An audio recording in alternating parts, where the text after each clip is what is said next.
Okay class, तो आप लोग ये बताइए कि वर्ड किसे कहते हैं? वर्ड किसे कहते हैं?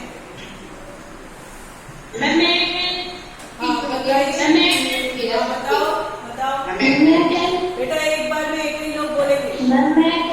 अनिकेत सिंह बताएंगे। अनिकेत सिंह, अनिकेत सिंह।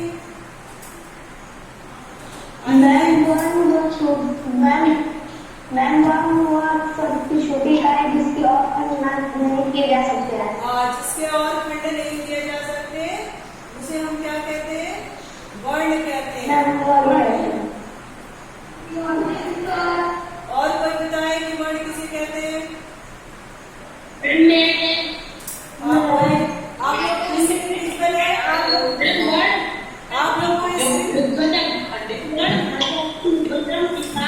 इसके और खंड नहीं किए जाए। ठीक है, आप लोगों को दिख रहा है बेटा?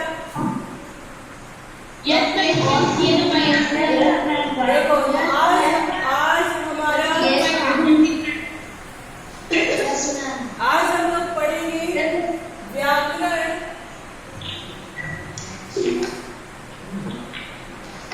आज हम लोग पढ़ेंगे व्याकरण पाठ 2। पाठ 2 क्या है? वर्ण है। ठीक है, क्या है? वर्ण अर्थात अक्षर, है ना? अब वर्ण कहती किसे है? ध्यान से सुनना बच्चों, ध्यान से सुनना बेटा। अपना माइक म्यूट कर लीजिए। Mute your mike, mute yourself. हाँ, तो देखिए वर्ण क्या है? वर्ण है अक्षर। ठीक है, भाषा की लघुतम इकाई, यानी भाषा की सबसे छोटी इकाई को क्या कहते हैं? वर्ण कहते हैं, अक्षर भी कहते हैं, है ना? और ध्वनि भी है। Excuse me ma'am. हाँ बताइए।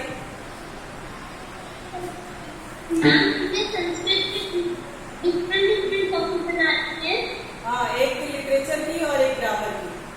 अब इसके बाद से आप कुछ बाद में सारे सवाल पूछेंगे, पहले आप पाठ पढ़ेंगे। कोई भी इस तरह का क्वेश्चन नहीं पूछेगा। जो भी क्वेरी होगी आफ्टर क्लास। तो देखो, वर्ण कहते हैं अक्षर को, यानी भाषा की सबसे छोटी इकाई को। सपोज हमारे सामने ये अक्षर है क। ठीक है, यहाँ पे क्या है? क है। आप इस क को तोड़ सकते हो क्या? नहीं तोड़ सकते। ये क है। हाँ, ये क है, तो हम इसको क ही पढ़ेंगे, इसको हम और तोड़ नहीं सकते हैं। ठीक है, वर्णमाला। अब ये वर्णमाला में भी आता है ना? अब पूरा ज्ञातर, अ, आई, ये क्या है? ये वर्ण है। ठीक है, किसी भी भाषा के वर्णों को वर्णमाला किसे कहते हैं? देखो, ये तो हमने बात कर ली किसकी? वर्ण की बात कर ली, अक्षर की बात कर ली। ये हमें पता चल गया कि वर्ण हमारा क्या है? भाषा की सबसे छोटी इकाई है। अब हम बात करेंगे किसकी? वर्णमाला की। वर्णमाला यानी वर्णों का। हाँ बताइए।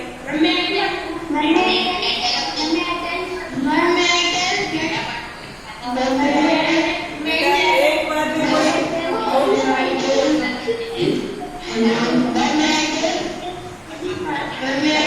बेटा, मेरी एक बात जरा, एक सेकंड क्लास, एक बार मेरी बात जरा ध्यान से सुन लीजिए। सभी लोग एक साथ क्लास में नहीं बोलेंगे। जिसका नाम लिया जाएगा सिर्फ वही बोलेगा। बीच में अगर कोई इंटरप्ट किया, मैं क्लास में नहीं कर दूंगी। Aniket Singh, mute yourself. Aniket Singh, mute yourself. No.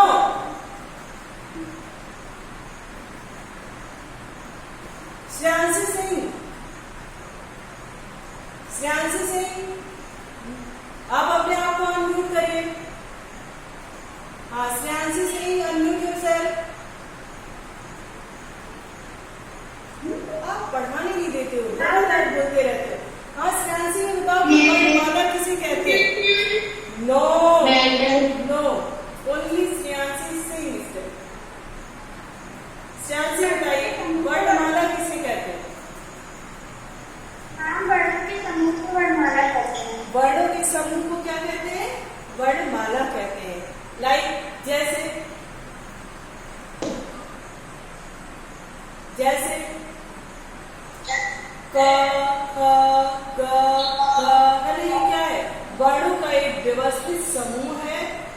स्वरों की एक माला के रूप में पिरोई गई है, उसी को हम क्या कहते हैं?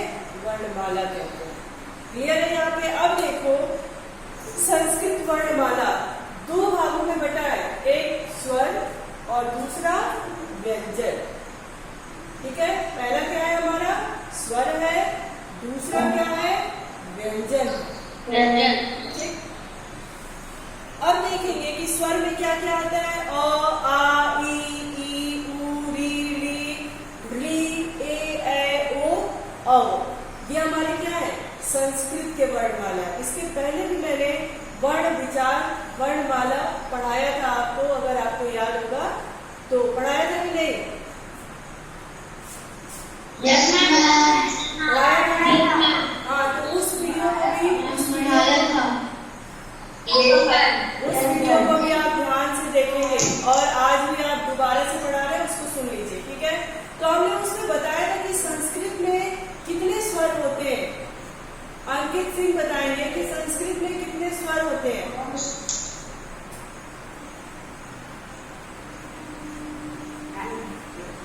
कितने होते हैं? कितने? 11। और हिंदी में कितने होते हैं बेटा? हिंदी में कितने होते हैं? उसमें भी 11 होते हैं। अच्छा, मैंने संस्कृत का जब चैप्टर पढ़ाया था तो कितना स्वर बताया था कि संस्कृत में कितने स्वर होते हैं? मैम 30। मैम 30।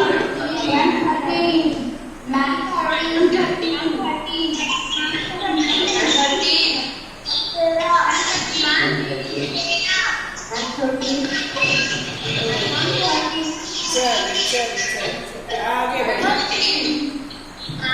अब वो वाली वीडियो दोबारा से आपको हम प्रीवियस वीडियो दोबारा से शेयर करेंगे। एक बार अच्छे ढंग से उसको पढ़ लीजिएगा। अभी सबको मैं क्लास से बाहर करूँगी। ठीक है, अब सुनोगे, सिर्फ सुनोगे। जब क्वेश्चन होगा तब आप आंसर करेंगे। मैम कॉपी का माइक ऑन है। रुद्र शुक्ला, सभी लोग अपने माइक ऑफ करें। बेटा मैं क्लास छोड़ के चली जाऊंगी अगर आप बीच में इस तरह से बोलते रहोगे तो।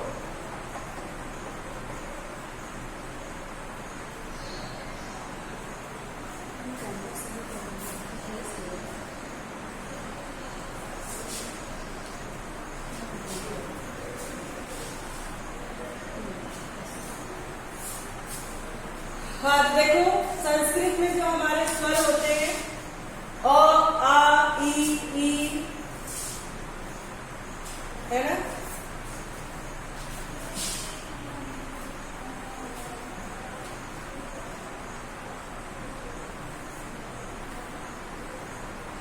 स्वर और व्यंजन। सबसे पहले तो आप जानोगे कि स्वर स्वतंत्र होते हैं। ठीक है, स्वर स्वतंत्र होता है, अपने आप में स्वतंत्र होता है। इसका उच्चारण, स्वर का उच्चारण करते समय हमें किसी अन्य वर्ण का सहारा नहीं लेना पड़ता। ठीक है, हमें किसी अन्य वर्ण का सहारा नहीं लेना पड़ता। जबकि व्यंजन, व्यंजन क्या होता है? स्वर पर निर्धारित होता है। इसके जो व्यंजन वर्ण होते हैं वो हमेशा स्वर की सहायता से ही बोले जाते हैं। यहाँ पे आप ध्यान दीजिएगा कि स्वर में क्या क्या आता है आपका? अ, आ, ई, उ, री। देखो संस्कृत में और हिंदी के व्याकरण में थोड़ा सा अंतर होता है। अब आप देखिए संस्कृत में, हिंदी में आप ये री नहीं पढ़ेंगे, है ना? तो री, ए, आई, ओ, औ, ये हमारे क्या है? संस्कृत में स्वर है। ठीक है, देखिए यहाँ पे क्या है? अ, आ, ई, उ, री, ए, ओ, औ। 1, 2, 3, 4, 5, 6, 7, 8, 9, 10, 11, 12, है ना? लेकिन आगे अभी हम आपको बताएंगे कि इसको मेन क्या क्या, मतलब कैसे, कितना स्वर कितना व्यंजन होता है। अभी तो आप आप बस देख लीजिए, ठीक है। उसके बाद हम बात करेंगे व्यंजन की। व्यंजन क्या होता है? हमेशा स्वर की सहायता से बोला जाता है। फॉर एग्जाम्पल, जैसे मान लीजिए आपके पास हमने लिखा है ये क, ये हमारा व्यंजन वर्ण है। जैसे ही आप क का उच्चारण करते हो, है ना, आप उच्चारण करिए क, है ना, तो इसमें और ध्वनि सुनाई देता है ना। जब हम क का उच्चारण करते हैं तो ऐसा लगता है कि अ, ठीक। तो इसीलिए कहा गया है कि जो हमारा व्यंजन वर्ण होता है वो हमेशा स्वर की सहायता से ही बोला जाता है, ठीक है। अब हमने इस क में ये हलंत लगा दिया, अब ये क्या हो गया? स्वर रहित हो गया, है ना। हलंत नहीं लगा था तो स्वर के साथ था, हलंत लगा दिया तो स्वर के बिना हो गया। आई बात समझ में? इसीलिए कहा जाता है कि स्वर स्वतंत्र होता है और व्यंजन स्वतंत्र नहीं होता है। व्यंजन हमेशा स्वर की सहायता से बोला जाता है, ठीक है। आगे हम बढ़ेंगे वर्णों के भेद। अब इसमें आपके आते हैं, ये थोड़ा सा अलग है, वर्ण लेवल है ना। स्पर्श व्यंजन भी आते हैं। स्पर्श व्यंजन को कितने भागों में बांटते हैं? 5 भागों में बांटते हैं, है ना। 5 वर्गों में बांटते हैं। क वर्ग, च वर्ग, ट वर्ग, ट वर्ग, प वर्ग, ठीक है। 5 वर्गों में बांटते हैं और ये हमारा क्या हो जाता है? 5 वर्गों में 5 अक्षर होते हैं, जैसे क, ख, ग, घ, अंग, है ना। ऐसे करके ये जो हमारे स्पर्श व्यंजन होते हैं ये कुल कितने होते हैं? 25 25 होते हैं, ठीक है।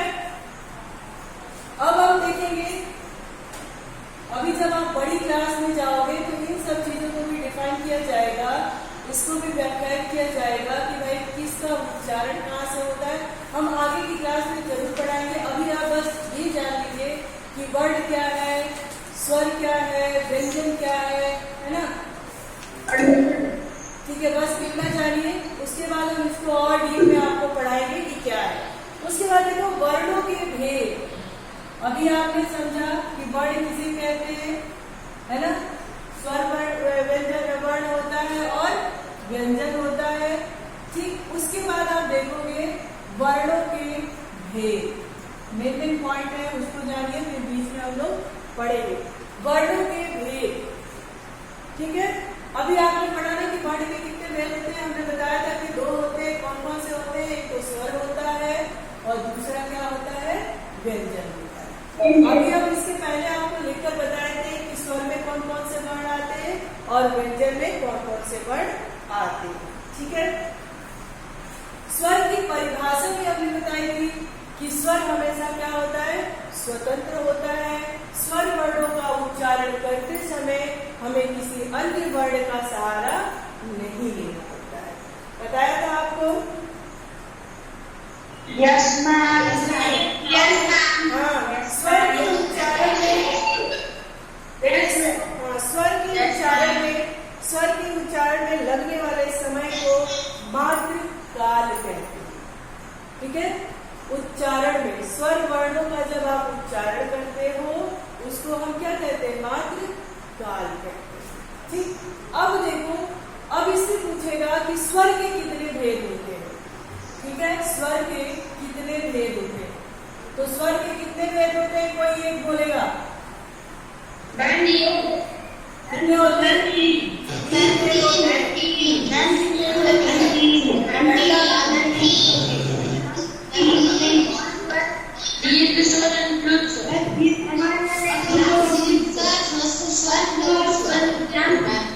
अच्छा, ये हो गया, आपने बता दिया, आप चुप गए। हो गया बेटा, मैंने सुन लिया। मुझे क्वेश्चन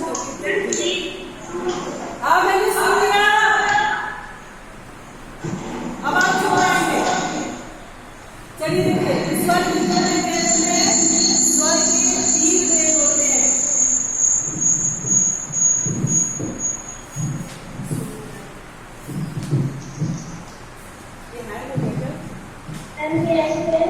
दो बेटा, संज्ञा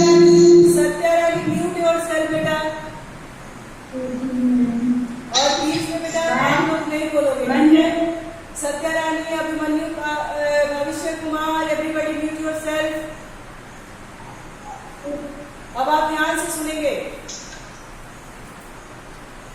तो यहाँ तो बात हो गई हमारी कि स्वर किसे कहते हैं, व्यंजन किसे कहते हैं। अब हम बात करेंगे स्वर के कितने भेद होते हैं। तो स्वर के कुल 3 भेद होते हैं। कौन कौन सा होता है? पहला होता है ह्रस्व स्वर, ह्रस्व स्वर। दूसरा होता है दीर्घ स्वर। ठीक है, क्या होता है? दीर्घ स्वर। और उसके बाद हमारा तीसरा होता है प्लुत स्वर, प्लुत स्वर। ठीक है, ये तो हमने बात करी किसकी? स्वर के कितने भेद होते हैं। तो स्वर के कुल 3 भेद होते हैं। एक होता है ह्रस्व स्वर, दूसरा होता है दीर्घ स्वर और तीसरा होता है प्लुत स्वर। अब आप ध्यान से यहाँ पे सुनना कि ह्रस्व स्वर किसे कहते हैं, दीर्घ किसे कहते हैं और प्लुत किसे कहते हैं। एक छोटा सा बस अर्थ आप समझ लीजिए। हर्ष का मतलब होता है छोटा, है ना। हर्ष का मतलब क्या होता है? छोटा। दीर्घ का मतलब होता है बड़ा और प्लुत का मतलब होता है जो इन दोनों की अपेक्षा ज्यादा। ये बस ऐसे जनरल नॉलेज है। ठीक है, अब देखो कि हर्ष स्वर कहते किसे। हर्ष स्वर अभी आपको हमने बताया कि ये छोटा होता है ना।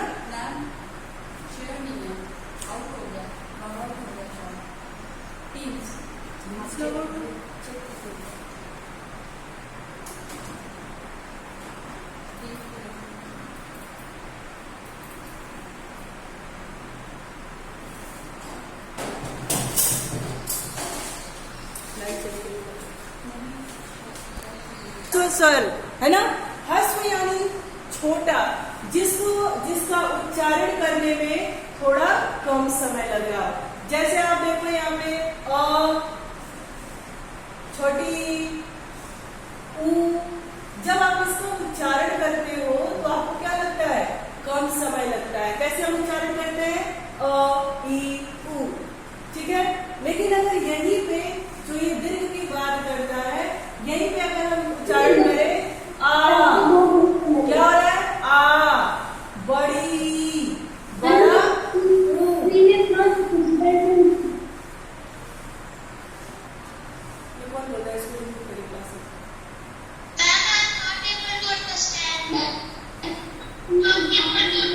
बेटा जब आप लोग चुप रहेंगे तो सब अंडरस्टैंड होगा, नहीं चुप होगे कुछ भी अंडरस्टैंड नहीं होगा। अब आप एक बार ध्यान से सुनिए। ह्रस्व स्वर का मतलब होता है, ह्रस्व स्वर का मतलब होता है छोटा, है ना। जैसे छोटा, छोटाई, छोटा ऊ, है ना। जब हम उच्चारण करते हैं यानी इसको जब बोलते हैं तो हमको एकदम कम समय लगता है। अ, ई, उ, है ना। इसको जब बोलते हैं तो हमें एकदम कम समय लगता है। ठीक, इसको हम क्या कहेंगे? ह्रस्व स्वर। जिसका उच्चारण करने में, जिसको बोलने में थोड़ा कम समय लगता है, उसको हम कहते हैं ह्रस्व स्वर। जिसमें भी छोटे ई की मात्रा होगी, छोटा की मात्रा होगी, वो सारे हमारे क्या होंगे? ह्रस्व स्वर होंगे। क्यों? क्योंकि ह्रस्व स्वर छोटे होगा, इसका उच्चारण करने में सबसे कम समय लगता है। अब हम बात करेंगे कि दीर्घ स्वर क्या है। तो छोटे स्वर की अपेक्षा, छोटे की अपेक्षा जिसका उच्चारण करने में थोड़ा अधिक समय लगे। जैसे आ, अच्छा बताओ, आप जब अ बोलते हो तो आपको कम समय लगता है, लेकिन जब आप आ बोलते हो तो थोड़ा इसकी अपेक्षा इसमें ज्यादा समय लगता है कि नहीं?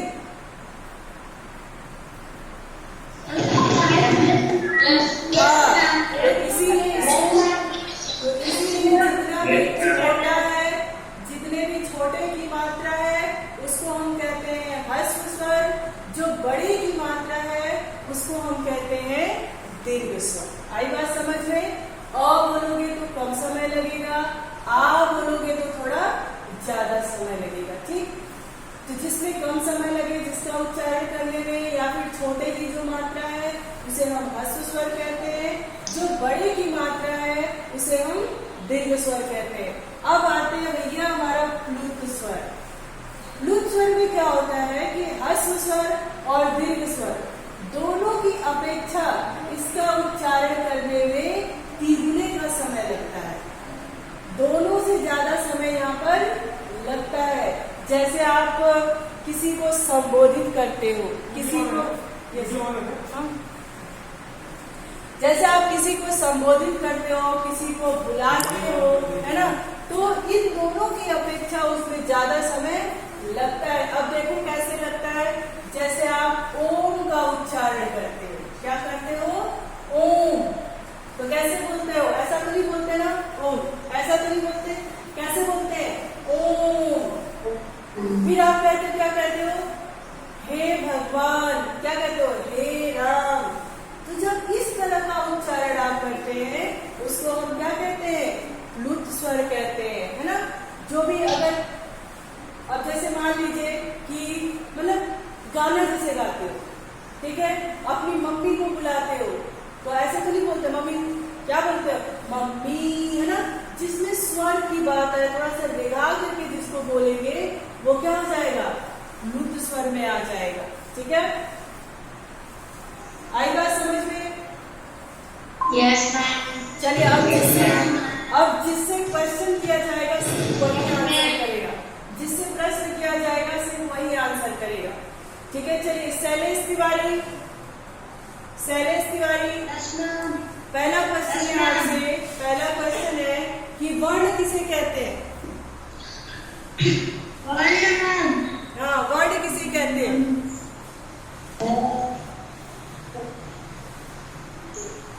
Screen is not this woman, can you share it one time? बेटा शेयर है, शेयर है बेटा, आप दिख रहे हो मुझे, आपको स्क्रीन नहीं है, मैंने स्क्रीन शेयर नहीं किया, आपसे क्वेश्चन कर रही हूँ, आप बताओ, मैं आपको दिख रही हूँ, No, दिख रहा है, आप अपना नेट, ठीक है। चलिए शैलेश बताइए, वर्ण किसे कहते हैं, वर्ण किसे कहते हैं, वर्ण की सबसे छोटी इकाई को वर्ण कहते हैं। वेरी गुड, वर्ण की सबसे छोटी इकाई को क्या कहते हैं, वर्ण कहते हैं, ठीक। अब भविष्य कुमार, भविष्य कुमार, Yes मैम। भविष्य आप ये बताइए कि वर्णमाला किसे कहते हैं, वर्णों के व्यवस्थित समूह को वर्णमाला कहते हैं। जैसे आपको अगर कोई पूछ दे कि आपने व्यवस्थित तो बोल दिया, पर व्यवस्थित कहते किसे हैं, तब क्या बताओगे आप, मैम जैसे हाँ, ई, हाँ, यानी अ के बाद हम ई नहीं लिखते हैं, अ के बाद हम क्या बोलते लिखते हैं, आ लिखते हैं, है ना। यानी एक सीक्वेंस में जो चलता है, ठीक है। क के बाद हम ग नहीं लिखते, क्या लिखते हैं, क के बाद ख लिखते हैं, उसी को व्यवस्थित समूह कहा गया है। आई बात समझ में?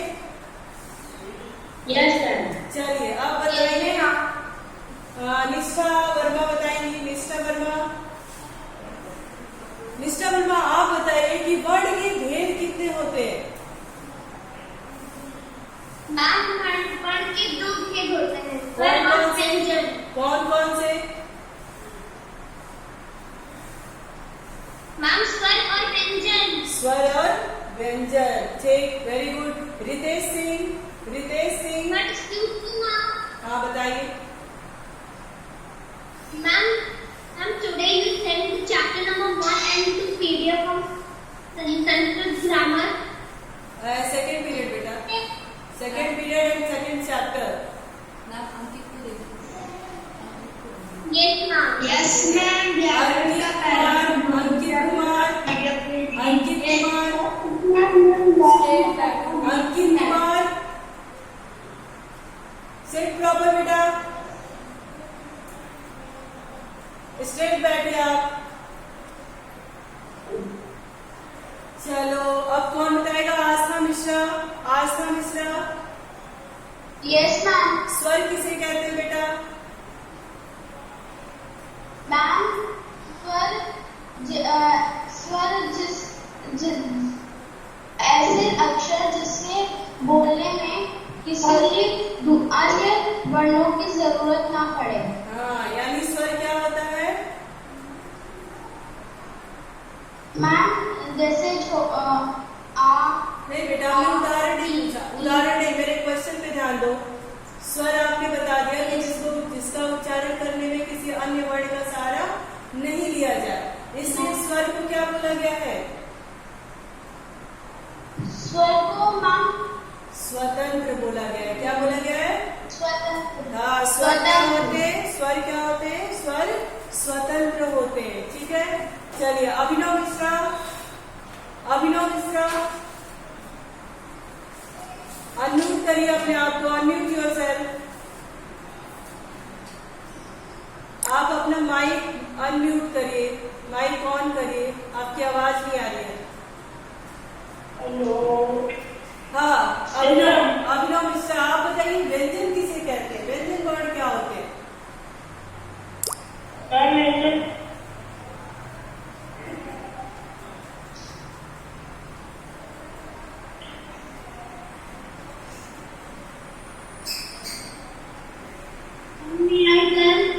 अनुष्का सिंह, यस। बेटा आपने ड्रेस नहीं पहनी है? जी। आपने ड्रेस क्यों नहीं पहना? Why you are not wearing your uniform? आपने अपनी यूनिफॉर्म क्यों नहीं पहनी? कोई बात नहीं बेटा, आपके पास व्हाइट शर्ट होगा।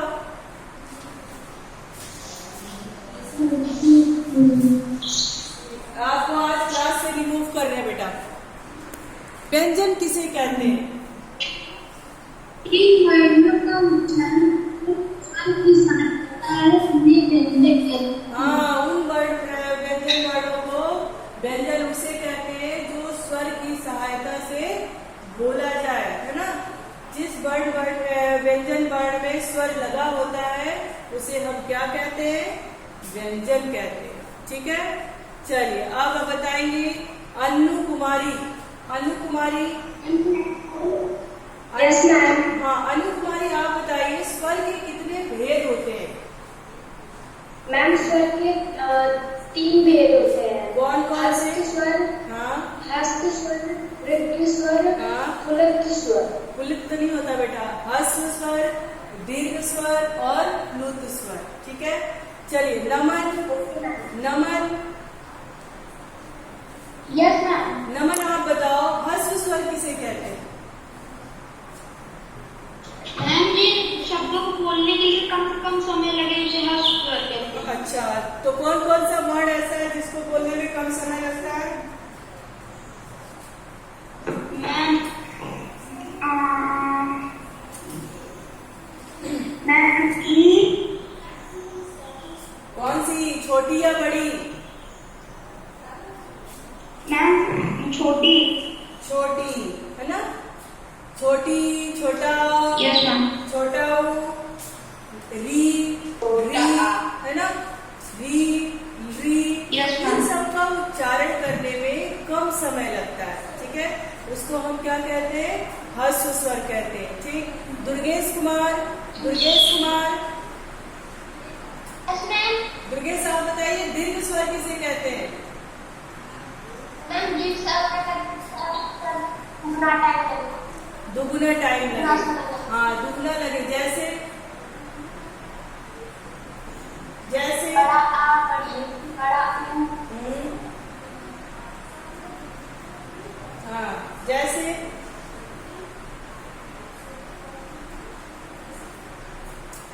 देखो ध्यान देने वाली बात है, एक बार सुन लीजिए।